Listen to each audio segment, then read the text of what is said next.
principales movimientos y análisis de El Rumbo Económico. Bueno, señores, aquí damos la bienvenida a Israel Abreu. Él es economista y sobre todo amigo de todos nosotros aquí de esta familia Rumbo a la Tarde. Hermano, bienvenido. Un privilegio, gracias por la oportunidad de compartir con ustedes los micrófonos del Rumbo de la Tarde. Yo soy de aquí antes que ustedes. Claro, Yo sí, sé que sí, sí, claro. yo sé que sí. Me siento como en mi casa. Claro que sí. En esa misma silla te sentabas tú. Yo creo que tengo un clavo aquí abajo. Bueno, Israel, aprovecharte para tratar muchos temas, sobre todo el ámbito económico. Quisiera iniciar con esta guerrita comercial de aranceles entre China, Estados Unidos, todas estas medidas anunciadas. ¿Qué impacto podría generar esto para nuestra economía, para el país? Nosotros que somos el patio de Estados Unidos, definitivamente.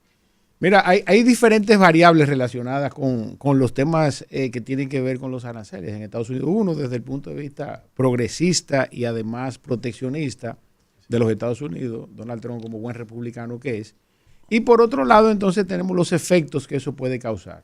En el orden primero, de que eso supone un incremento de los actores económicos en Estados Unidos de manera específica, donde se promueve la industria, los sectores de servicios y otros no menos importantes, al tiempo de que el ciudadano norteamericano, como todo buen ciudadano alrededor del mundo, bueno, pues procura, con los recursos que tiene, obtener bienes y servicios lo más económicamente posible que haya en el mercado. Entonces, en ese orden, es muy posible que sea el ciudadano norteamericano quien termine pagando lo que puede pasar desde el punto de vista de los efectos inflacionarios de un aumento de los aranceles a los productos chinos, porque los chinos le van a buscar la vuelta. Ellos siempre en alguna medida han logrado, con esa capacidad de resiliencia que tienen, pues producir ese bien o ese servicio que demanda un ciudadano. Ese es uno de los efectos importantes. Siempre va a ser el ciudadano quien termine pagando el efecto de un aumento de precio. Y por otro lado, habría que ver si real y efectivamente está Estados Unidos preparada para que sus sectores productivos pues produzcan esos bienes y esos servicios que va a demandar la ciudadanía norteamericana, que ya está acostumbrada a esos productos de relativo bajo precio, porque ya la calidad no se cuestiona tanto cuando nos referimos a China. De hecho, en ese mismo orden, al inicio del gobierno, 2 o 3 días después, hay 2 plataformas sumamente conocidas de productos chinos que fueron vedadas inicialmente, sí, y que posteriormente esa veda tuvo que ser levantada. Sí. Porque de esa industria depende en otras industrias conexas, como es el caso de los servicios, tanto locales como internacionales, entre Estados Unidos y China y el mundo, porque recuerden que si nosotros pedimos algo a China, por ejemplo, claro, nuestro headquarter normalmente está en Estados Unidos, de manera específica en Miami. Entonces, resulta que todas esas, ese encadenamiento productivo se vio afectado por esa decisión que tuvo que real y efectivamente reversarse. Sin embargo, todavía los trumpistas, ¿no? Y ya el gobierno de Trump, pues insiste en que deben en alguna medida gravarse esos aranceles, esos productos que vienen de China, con la finalidad de incentivar los sectores internos de la economía china. Pero vuelvo y te repito, de la economía norteamericana. Al final va a ser el ciudadano quien termine pagando.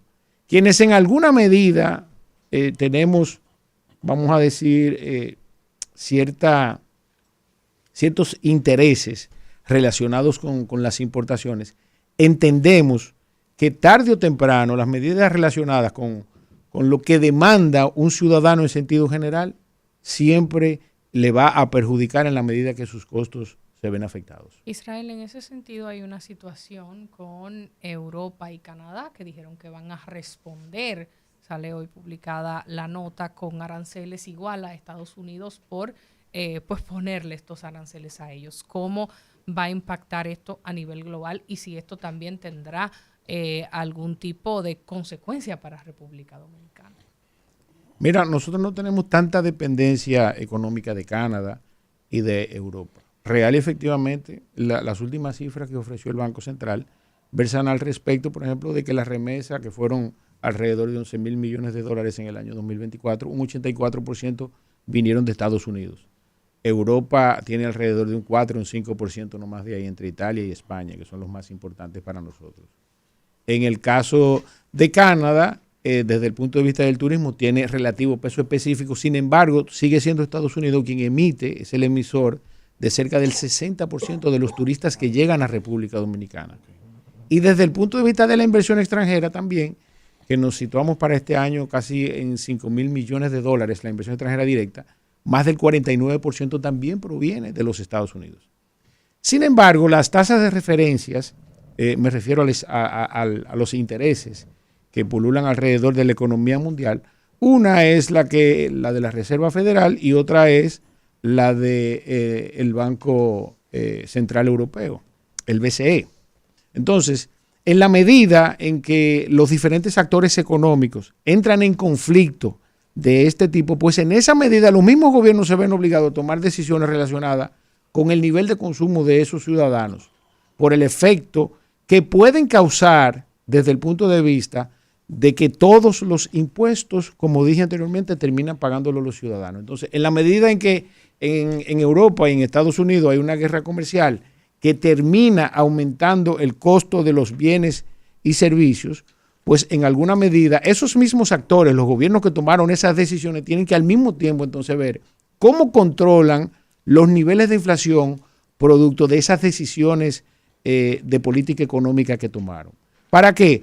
Para ver si ya sea expandiendo o constriñendo la economía, pues controlan la inflación de sus países. En el caso de Europa y Canadá, República Dominicana no se ve tan afectado. Lo que nosotros sí tenemos que preservar es los intereses con los norteamericanos, por pesados que nos caigan. Es así.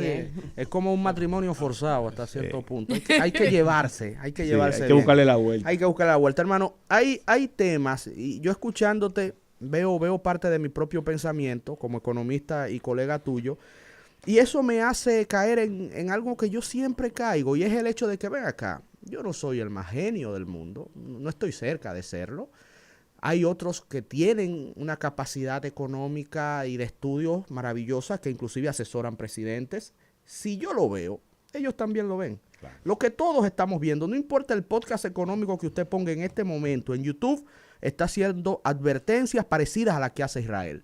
Entonces, este introito lo hago, Israel, para preguntarte, ¿cuál es la lógica de cuál es la lógica que tú piensas que mueve el accionar de asesores económicos que los tiene el presidente Trump, inclusive él como expresidente, ya él fue presidente en un momento 4 años, como empresario exitoso, que ha usado y se ha beneficiado de esas cadenas de producción que él mismo le está poniendo trabas con sus aranceles? Él tiene una idea clara de lo que está haciendo. Entonces, ¿qué es lo que tú consideras buscan los Estados Unidos de América con estas medidas que todos vemos con preocupación? Mira, yo entiendo la preocupación que tenemos en sentido general, quienes respondemos a ciertas ideologías económicas. Sin embargo, Donald Trump, y ya eso es una opinión personal claro. Y política, ha sido una variable indescifrable. Y te voy a decir por qué. Donald Trump tiene veces de autoritario, tipo autoritario. Se supone que debe ser de derecha progresista. Estamos claros por ser republicano. Pero además sentó a Milei a su lado en la toma de posición y además lo promueven. El mismo Milei en una entrevista dijo lo bien que se sentía en la toma de posición de Donald Trump cuando los políticos le pedían un selfie y le pedían que cómo lo estaba haciendo, por ejemplo. Siendo Milei libertario. Siendo libertario. Con una ideología que iría contraria a las decisiones que está tomando Donald Trump. Y a lo que dicen algunos libertarios ser. Exactamente. Entonces, ¿qué resulta de Donald Trump? Que además es un empresario que supone en alguna medida velar por los intereses de los sectores productivos que además, por muy difícil que entendamos, independientemente de las diferencias que podamos tener y de lo que pensemos mucha gente, que no quiero entrar en la diatriba de que si están bien o están mal, me refiero a los socialistas y a los capitalistas y a los demócratas, independientemente de cuál sea su visión, pues definitivamente Donald Trump es una variable indescifrable.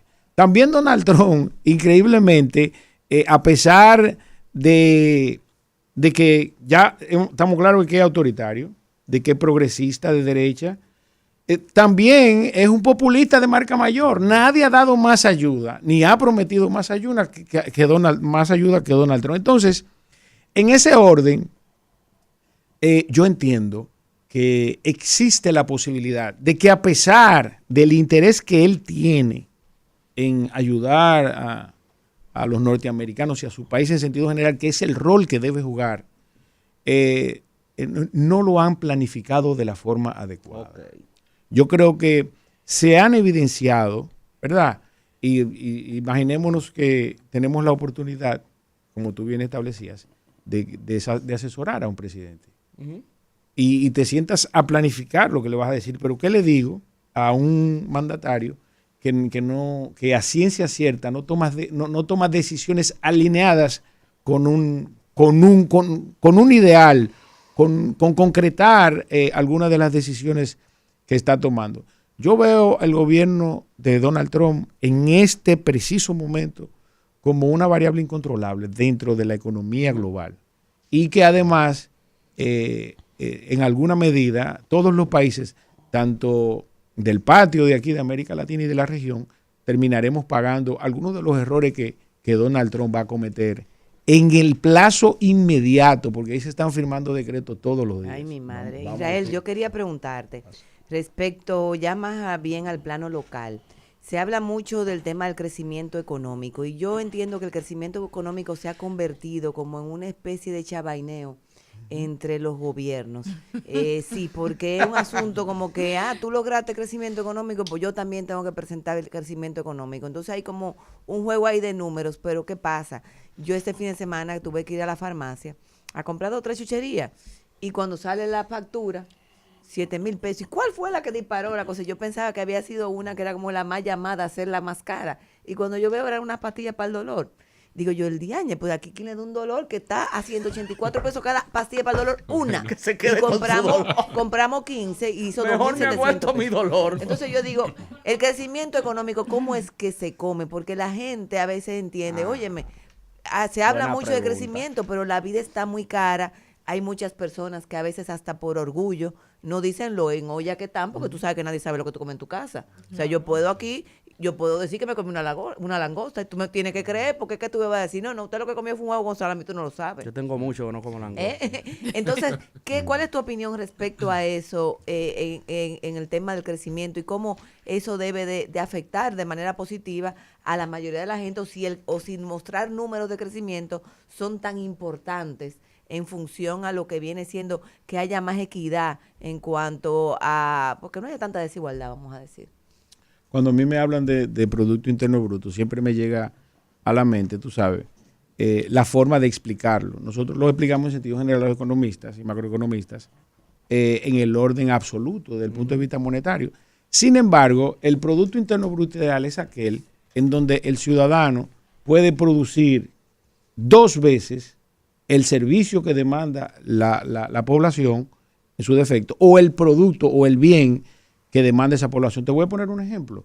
Nosotros 6 aquí demandamos anualmente 6 lapiceros. Ahora bien, ¿cómo medimos que real y efectivamente ese crecimiento fue real y efectivamente? Bueno, en la medida en que demandamos 7 lapiceros. Ahora, si lo que pasó con el lapicero fue que se ajustó por la inflación mínimamente, no hubo un crecimiento económico real desde el punto de vista de las unidades de producción. Esa es una forma de medir el crecimiento económico de una forma más real, número 1. Número 2, y quizás más importante, es que el tema con el Producto Interno Bruto y el crecimiento en ciencias actuariales y estadísticas en países como los nuestros, hay una desviación estándar demasiado amplia. Para que ustedes tengan una idea, el Producto Interno Bruto para el año 2024 fue de 127 mil millones de dólares. Dólares más, dólares menos, más o menos. Eso implica que cada dominicano gastó, oye bien lo que te estoy diciendo, 11.770 millones de dólares. Digo, 11.700 dólares en el año 2024 en bienes y servicios. En todo el año. En todo el año. Cada dominicano. Cada dominicano. Pero atiende lo bello de esto. Cuando tú haces, el gurú tiene vasta experiencia en lo que voy a establecer ahora, la forma más eficiente de tú distribuir el Producto Interno Bruto de un país es a través del pleno empleo, bien remunerado, que no es el caso de República Dominicana. Del empleo formal, bien remunerado. Entonces, ¿qué resulta en República Dominicana? Datos del mismo Banco Central en ese mismo informe del crecimiento económico. Ajá. Que la informalidad en República Dominicana alcanzó el 55.6%. Sí. 55.6%. Solamente el 44.4% labora de manera formal. Eso es importante que ustedes lo tengan ahí en su mente. ¿Por qué? Porque entonces vamos a analizar ese 44.4%. ¿Y qué dice la Tesorería de la Seguridad Social y el Ministerio de Planificación, Economía y Desarrollo? Ni una sola de las palabras que le voy a decir son mías. Que el 17.76% de los dominicanos en República Dominicana ganan menos de 15 mil pesos. ¿Menos de cuánto? Menos de 15 mil. El 17.76%. Casi un 20%. Ok. Entonces. Ganan menos de 15 mil pesos. Así es. De ese 40 y pico. Recuerda que el salario, ese 40 y pico es 1.623.000 pesos. 623.000 ciudadanos. ¿Cómo vive? Entonces, por otro lado, espérate que eso no se termina ahí. Entonces, por debajo de 30.000 pesos en República Dominicana, el 67.76% gana menos de 30.000 pesos. Eso lo dijo la TCS y el Informe de Economía, Planificación y Desarrollo junto con el Banco Central. Entonces, esa desviación estándar que les explicaba, en que en materia actuarial y estadística se establece en República Dominicana, es demasiado amplia.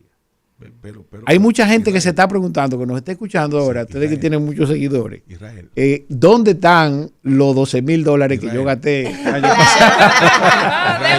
Pero hay un tema que a veces un tipo que te vende yaniqueque en una esquina se gana 2.000 pesos diarios. ¿Y cuánto? No, se gana 2.000 pesos diarios, señores. Es así. De ganancia pura. Se gana 2.000 pesos diarios. No, pero o sea, de ganancia. Estamos hablando de la ese es informal, ese informal. O sea, exacto, ahí voy, que quizás. Sí, eso es venta bruta. Sí, quizás. Como te acabo de explicar ya de manera formal, muy pocos ganan más de 30.000 pesos. Que déjame decirte, debo estar. Mira, quiero pedirle excusa a Luis Formales. Porque aquí hay un maniqueísmo con la informalidad. Claro. Y te voy a explicar por qué la informalidad. ¿Por qué el maniqueísmo? ¿De qué se trata la formalidad? Es más o menos formal que cualquiera de nosotros, el señor que siempre está en la esquina vendiendo fruta, que se levanta todos los días a las 5 de la mañana, va al mercado, escoge sus frutas, empezó a hacer un punto en la esquina para que nosotros vayamos. Esa informalidad a la que la mayoría de dominicanos y en el mundo entero se refieren, es una informalidad específica. Hay una informalidad laboral y hay una informalidad tributaria. En República Dominicana ambas son altas. ¿Por qué? Porque lamentablemente todavía no podemos reconocer una legitimación de sus impuestos que pagamos. No hay una retribución adecuada al respecto de los impuestos que pagamos, ya sean directos o indirectos. Quiero decir algo breve. Conozco un muchacho que tiene mucho tiempo vendiendo yaniqueque en una esquina. Ese muchacho es abogado. Él vende con su señora. Yaniqueque y jugo. Le hacen una fila todos los días. Tú puedes traer, ¿no? No. Okay. Ese muchacho es abogado. Tiene buenos vehículos. Se está más organizado que muchos de nosotros. Ahí voy. Y tiene una villa en Punta Cana que la tiene para renta en Airbnb. Bien. Ese yaniquequero. Se hizo abogado. Y él, con vendiendo yaniqueque en una esquina, que ese lo conozco yo. ¿Cuánto tú crees que hay así, Vianey? No sé.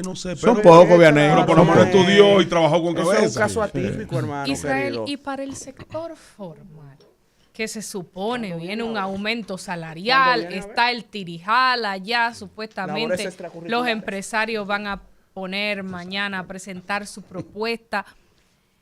¿qué salida tú le ves a este tema? Porque siempre he escuchado de manera informal de que cuando sube los salarios, entonces te sube el costo de la vida por todos los demás lugares. Susi, tú me das la oportunidad de acordarle algo a mis amigos del PRM. Oye bien, Jiménez. Mira, el principal opositor de este gobierno son sus propias promesas. El encontrarse todos los días con que no han cumplido ninguna de sus promesas debe ser un sueño complicado de vivir. Entonces, sí, no, pero esa es la verdad, Jiménez. Tú sabes, cuando tú ves que eso era una promesa de campaña. Ahora, los aumentos salariales son directamente proporcional al costo de la vida. Directamente proporcional. Es sumamente explicado que el efecto del aumento salarial debe ser una demanda de los sectores productivos. Tú aumentas el 50% de los salarios y el empleador lo que va a hacer es botar la mitad de los trabajadores, o en su defecto, si tiene una alta demanda de sus productos, como describe Michael Porter, ¿verdad? En las 5 fuerzas, dependiendo del nivel de competencia en que se encuentre, bueno, pues se lo sube a su cliente el precio. Entonces, resulta ser inflacionario. Sí. Entonces, eso es lo que va a resultar de eso. Entonces, en el caso de la discusión salarial, yo creo que ya hemos caído en el nivel de irracionalidad. Yo no me veo representado por los sectores sindicales que van y se sientan a negociar eso, porque de hecho no estoy de acuerdo. Por otro lado, y aquí también acordar que la ley 187-01 tiene 20 y pico de años de obsolescencia en todos los órdenes, inclusive en el orden financiero, cuando tratamos de que los fondos de que las administradoras de fondos de pensiones no pueden comprar instrumentos internacionales, como bonos, como activos, como acciones de Google o de Apple. Un absurdo. Un absurdo. Entonces, pero sí prestarle al gobierno, que además es el garante de esos mismos fondos. Uh-huh. Entonces, hasta que no se revise primero esa ley, y segundo, real y efectivamente se creen las herramientas para que sean los sectores productivos, ¿verdad?, el resultado de una sociedad educada, quienes demanden aumentos salariales, pues lamentablemente eso no va a prosperar desde el punto de vista de la eficiencia y la efectividad que esperamos de esos salarios. Porque te recuerdo que el 44.4% de los dominicanos, de cada 100, el 44.4% es que tiene un trabajo formal y no necesariamente bien remunerado. Acabamos de hablar de que el 67% gana menos de 30,000 pesos. Entonces, eso en República Dominicana, lamentablemente, nosotros en finanzas personales, bueno, pues decimos que tú tienes que ajustarte. Pero ¿hasta dónde se va a ajustar un ciudadano que donde la canasta básica ajustada por la inflación es de 46,500 pesos casi? No sé si tuviste el último número. Subió, estaba en 44, subió casi 2,000 pesos. Entonces, lo que te quiero decir con eso es que el resultado de eso va a ser eso. Mira, también me das la oportunidad. Pero tengo que ver esos números, no tenía el dato. Sí, subió 2,000 pesos. Sí, casi 2,000 pesos. El hecho es, Susi, que también me das la oportunidad de explicar el Producto Interno Bruto. Aunque de manera directa, en la ecuación del cálculo del Producto Interno Bruto, no entran las remesas. Las remesas es un dinero que viene limpio a República Dominicana y que automáticamente caen aquí, ese dinero se consume. De manera indirecta forma parte de ese consumo general. Inclusive en el caso del ciudadano que va y lo deposita al banco, el banco lo presta ese dinero. Entonces, ese dinero alguien no ahora deportando tanta gente. Pero atiende esto, mira, tú sabes que el Estado Dominicano no asumió ningún gasto al respecto de la remesa. ¿Por qué? Porque ese ciudadano no demandó servicios de educación, no demandó servicios de salud, no anda haciendo tapón en República Dominicana. Ese hizo un sacrificio que de hecho en nuestra balanza de pago se registra como si fuera una donación, para que tú tengas una idea. Eso es por ese lado. Uh-huh. Y por otro lado, entonces, tenemos que el Banco Central, que a ese sí hay que reconocerle, en los últimos 5 años, ha sido la institución que en alguna medida ha provocado el equilibrio macroeconómico en República Dominicana. Cuando nuestra economía ha necesitado recursos para fomentar el consumo, ya sea a nivel de inversión o de gasto corriente, gasto de consumo en sentido general, pues ha sido el Banco Central quien ha introducido esa variable. ¿Y qué pasa? que un dinero que para mí es un pasivo porque lo cojo prestado, cuando lo gasto para él es un ingreso. Entonces el resultado de ese Producto Interno Bruto que ha sido mal distribuido y que además lamentablemente no ha producido desarrollo en República Dominicana, ¿verdad? Es el gran reto que tiene no solamente Luis Abinader en este caso, sino los próximos presidentes que vengan a República Dominicana y lo que no hicieron antes del presidente Luis Abinader. Pregunta final, Israel. Ya no vamos, ya. ¿A qué se debe, a qué se debe Ok, ya no esa pregunté que Israel antes de- tendencia alcista del dólar en los últimos días, cotizándose por encima de los 62 pesos? Y ya están anunciando los informes de rentabilidad de los fondos de pensiones. Y dicen que el año pasado los trabajadores afiliados se ganaron más de 97 mil millones de pesos, lo que representa casi un 70% de rentabilidad.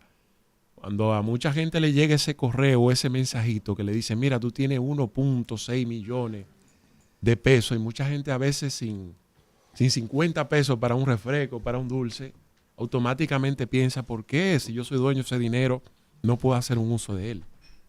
Mira, increíblemente, las divisas hace mucho tiempo que son un negocio.